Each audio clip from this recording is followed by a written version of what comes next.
So for the purpose of today, we'll do a couple of use cases for journeys, and we'll talk about how that might look end to end as a growth user and as a marketer. So here we are. Every journey on GrowthLoop starts with an audience. So I'm going to skip past kind of the details of what a GrowthLoop audience is for the sake of for the time here. But for our first use case, we will assume we already have an audience created. And in this case, we're looking at an audience that has not downloaded our app. Let's say we are a kind of e-commerce merchant here, and primarily customers engage with us through our website, but we also want to encourage folks to download our app to help improve engagement. So here's what an audience might look like as a GrowthLoop user. You define the criteria, essentially defining the segment that you're interested in targeting. In this case, we are leveraging a couple of different customer attributes. Here in our customers table, we want to make sure we're filtering for app downloaded equals false. And in this case, we want to create a campaign where we are targeting non-app users who have a reward pending. So maybe we want to incentivize them with kind of an extra boost to their reward if they download our app. So we'll define that by filtering for reward giving date is not null, but we'll also make sure that they haven't actually used that reward. That's a Boolean. So again, these would be fields that are directly coming from your data warehouse to define this audience. And on the right here, we can see how big that audience is. So we're looking at 125,000 customers. Again, this is all demo data, but this will form kind of the basis of our journeys. So to start a journey, I'll go over to the Journeys tab here, and I will create a new journey. So you see kind of your existing journeys. We'll kind of step through the process of what it looks like. So once I hit new journey, I get into the setup page, and you can see right away, within our app, we ask you to specify an audience that will be the basis. So thinking back to the audience we just looked at, we're looking to start with that 125,000 users roughly. So let me scroll down. I think they should show up pretty soon here. Maybe not. Let's go. Reward pending non-app customers. Great. So this will be our kind of entry. This is the first sort of building block for our journey. And you have a few settings that you can do in terms of scheduling that journey. I won't go too deep into these details, but you can essentially do it one time, what we call always on, or a kind of scheduled journey as well. So in this case, just to keep it easy, I'm going to say this is a one-time journey. And you can start it right away when you publish it, or schedule it into the future. So let's say I would schedule this into next Monday. And again, you can schedule it down to the minute of when it will start. I won't go into these kind of more detailed settings, but this is kind of the basics that you need to start off. Something you can kind of change as well when you are starting out. So here we are, and the very first kind of node in our journey UI is the entry node. So this is, you see it has the name of the audience that we are looking to start with. So that's where the entry node is pulling from. I would always recommend you start with giving your journey a name, just to save it and kind of track your progress as you're going along. So I'll call this reward app download segment. All right, hit save. And so now, as you continue to make updates, you can save and sort of keep track of the changes that you're making. So for this first use case, we'll make a really simple journey just to show you what's kind of a basic example that mirrors what a lot of our customers do use journeys for.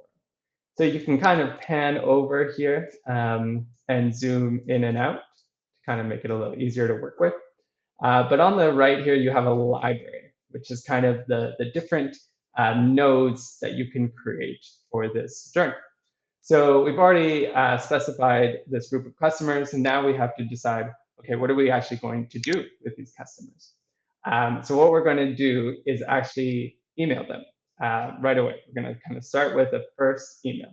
So that would be a destination node. And we bring it here. It's kind of a drag and drop functionality.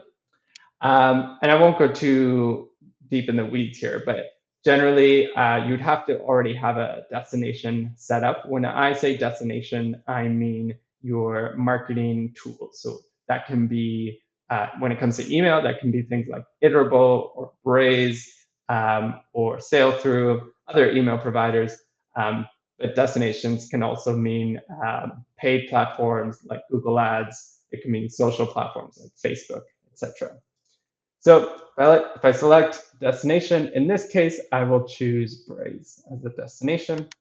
It'll ask to have an export name. So this will kind of be useful for your own tracking purposes. So we'll call it reward app download 1. That's the first. And now these match fields are specific to each destination. In our case, we'll make it equivalent to email since it's a Braze destination. And the personalization fields include custom fields that you might want to include if it's not present in your destination to help personalize. So in this case, since we're talking email here, you might want to include something like their age or their zip code, or typically you might see like first name, last name to kind of be able to personalize the content of the email. But for now, we won't include that, and we'll just hit save. And now to actually connect the audience to the sort of nodes, you literally just kind of do a little drag and drop there. And now we haven't published this journey, but when we publish the journey, our tool will take this audience of 125,000 and it will export that 125,000 to this Braze destination. So again, I'm going to hit save just to keep track of my progress here. But this is kind of how the canvas generally works. You can kind of play around with the journey. Again, nothing gets actually run until you publish the journey. But this is kind of how you can define the building blocks. So to continue with our example here, we've emailed this group. And now, again, thinking about a really simple journey, you might want to wait to see if those give that group a chance to actually download the app. So we'll create this delay node. And this is essentially just a really simple delay kind of timer. So it will wait for 1 week. You can set it for minutes, days, pretty flexible in terms of what you're looking for. And again, we kind of move in this, I guess, hierarchical pattern where you're going from the top and kind of working your way through the bottom of the journey. And so we'll wait for 1 week. And then what we want to do is check to see if they have downloaded the app. And so the way we would do that is use a criteria node. And this is almost like kind of like a mini audience. I'm just going to,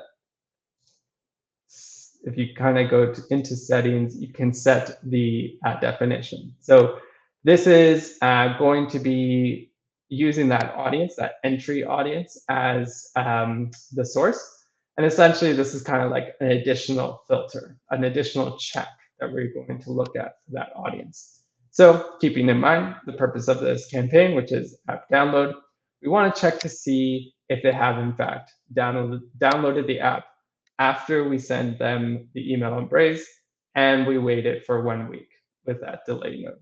So I'll look for the app downloaded, and now I want to set it to true.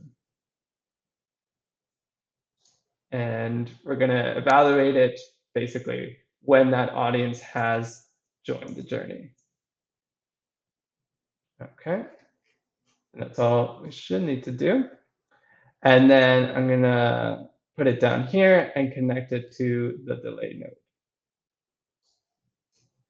So that means that after a week, as part of this journey, after we publish it, our journey tool will run this criteria for this audience at the top and see who has downloaded the app, who has not downloaded the app since we've waited 1 week. So you'll see with the criteria node, we have a couple different paths here. We have yes or no. So yes, in this case, have they downloaded the app? No, in this case, have they not downloaded the app? We can set paths for either one. In this case, since we're doing a very simple use case, we only want to send them an email if they still haven't downloaded the app. So what we'll do is, again, have another destination node. And this one will also be in Braze. And now we'll call it reward app download. And we might call it maybe something like not yet, maybe. Just something to keep it more organized. Or you could call it reward app download 2, just to make it easier. And same as last time, we have to specify the match fields. And we'll hit save. And what we can do is add a path from the node. So in this case, these would be users who we waited a week, we checked to see if they have downloaded the app. It's still a no. And so we then route them again to Braze. And then we can either set another destination for the yes. Maybe we'll want to send them an in-app message, in this case, saying, congrats for downloading the app, or maybe something a little bit more customized. But in our case, just to kind of keep it simple for today, we're going to say they've completed the journey, which means that if they evaluate to yes for the journey, then they essentially leave the journey. We don't continue any other steps. And that's the end of that customer journey. For those who evaluate to no, they would be sent over again to Braze, and that's the end of the journey. They would not continue because there are no other steps that we've specified after the destination node here. So let me zoom out here. So this is kind of the steps of our journey. And I'm going to save this here.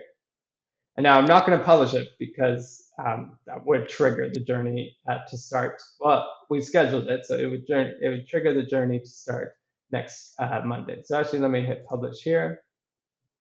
Give it a time here. Give it a second. And now it's published. And so if you want to, you can kind of give it a hard stop. But generally, or you can also change the scheduled settings here as well after you've published. So it's not a, you're not writing it in stone in terms of the published. But now the journey has a published state. And once it runs next Monday, we will see this very first destination be sent over to Braze. And then it'll also trigger that 1 week sort of timer. And so we wouldn't expect this criteria node to be calculated until 1 week after the first publish, after next Monday. And just to show you what we're talking about, so to kind of bring it back to the theme of I mentioned at the start of this talk, is in terms of composability, you can schedule any destinations, right? And you might see this customer journey kind of builder. It's very similar to other platforms, Braze being an obvious one, but other types of CRM or kind of messaging platforms. The key difference for us is that we're completely agnostic. So for whatever reason, if you have multiple messaging platforms, you don't have to pick between the two in terms of creating journeys in both of them. Here is kind of one centralized place that connects directly to your data warehouse and enables you to kind of send these audience segments and execute the sort of conditional logic of a customer journey within one place, within GrowthLoop.